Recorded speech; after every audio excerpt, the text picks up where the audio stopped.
T20 world cup super 8లో అసలు సిసలైన సమరానికి రంగం సిద్ధమైంది.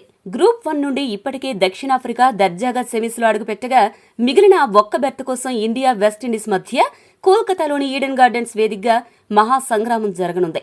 ఇరు జట్లకు ఇది అక్షరాల చావోరేవో తేల్చుకునే నాకౌట్ మ్యాచ్.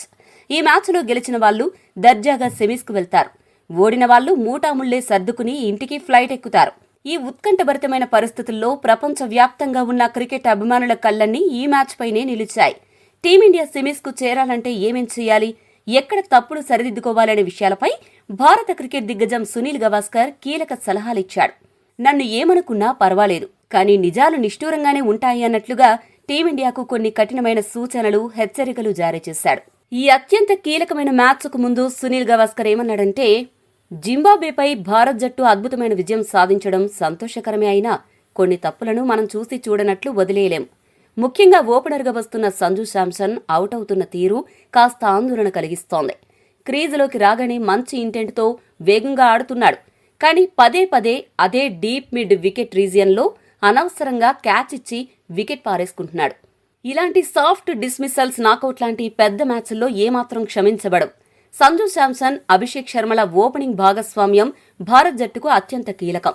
పవర్ ప్లేలో వీరిద్దరూ ఆరంభంలో గట్టి పునాది వేస్తేనే మిగతా బ్యాటర్లు స్వేచ్ఛగా ఆడి భారీ స్కోరు చేయగలరు. కాబట్టి వచ్చిన మంచి స్టార్ట్ను చేతులారా నాశనం చేసుకోకూడదు. అభిషేక్, సంజు ఇద్దరు కూడా జాగ్రత్తగా అద్భుతమైన ఆరంభం ఇవ్వడానికి కృషి చేయాలి.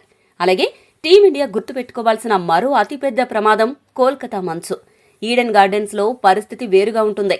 సెకండ్ ఇన్నింగ్స్ సమయంలో మంచు ప్రభావం విపరీతంగా ఉంటుంది. బంతి సబ్బుబిల్లలా జారిపోతుంది కాబట్టి ఇక్కడ స్కోరును డిపెండ్ చేసుకోవడం బౌలర్లకు నరకం లాంటిది. అందుకే భారత బౌలర్లు ఈరోజు ప్రాక్టీస్ సమయంలో తడి బంతులతో కఠోరంగా బౌలింగ్ ప్రాక్టీస్ చేసి తీరాలి. అలా సన్నద్ధమైతేనే వెస్టిండీస్ లాంటి పవర్ హిట్టర్లు ఉన్న జట్టును మనం అడ్డుకోగలమని గవాస్కర్ కుండబద్దలు కొట్టాడు. ఈ వ్యాఖ్యలను బట్టి చూస్తుంటే భారత్ జట్టు నెట్స్లో తడి బంతులతో కసరత్తులు చేయాల్సిన అవసరం ఎంతైనా ఉందని అర్థమవుతోంది. మరి గవాస్కర్ సూచనలను టీమిండియా ఏ మేరకు అమలు చేస్తుందో వేచి చూడాలి.